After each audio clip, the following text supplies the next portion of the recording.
Ингушские энергетики провели профилактический рейд по выявлению случаев незаконного подключения к электросетям. Это не только воровство в чистом виде, но и опасно для жизни. Подключение кустарным образом могут иметь тяжелые последствия. Зарина Могушкова расскажет подробнее.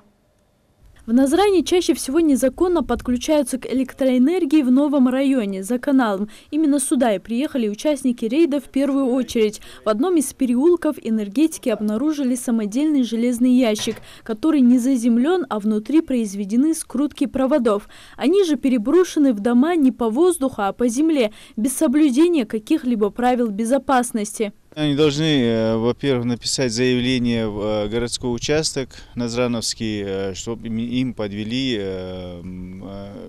электропроводку и непосредственно к им дому. Здесь мы видим, что здесь два разных потребителя, которые кустарным способом подвели. Они обращаются с заявлением, наши сотрудники приезжают, смотрят, каким образом должно быть электроснабжение. В данном случае они через чужую территорию даже запитались. Наши сотрудники должны выявить, с какой точки им должно быть подключено электропитание.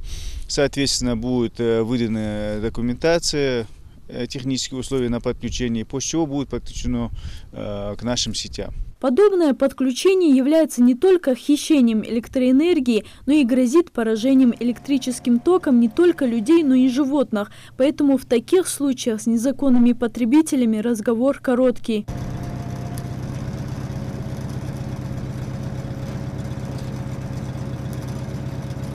На улице Богатырева владельцы сразу 3 частных домов произвели ввод электроэнергии с нарушением техники безопасности.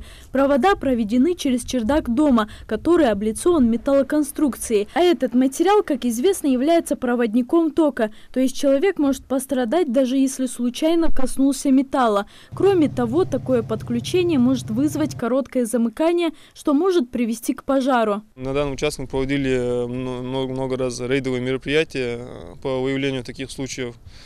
Вот этот абонент, в частности, был предупрежден несколько раз, были устранены, ввод был снят, но, как мы видим, сегодня он заново подключился к сети и продолжает нарушать закон. По отношению к данному абоненту будут приняты меры ограничения подачи электроэнергии и административных штрафов.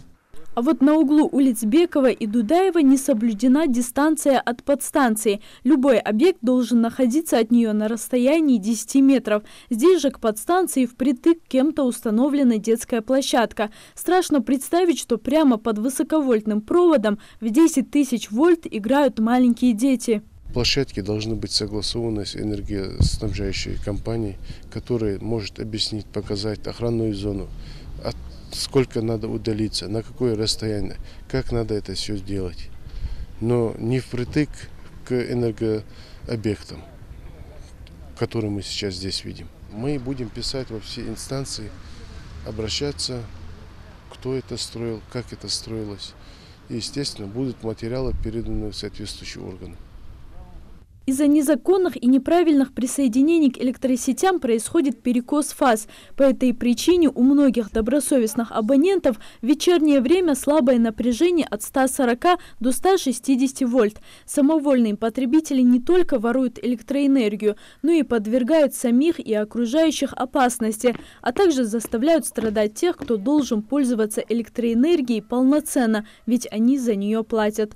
Зарина Могушкова, Майырбек Мержоев, Новости 24.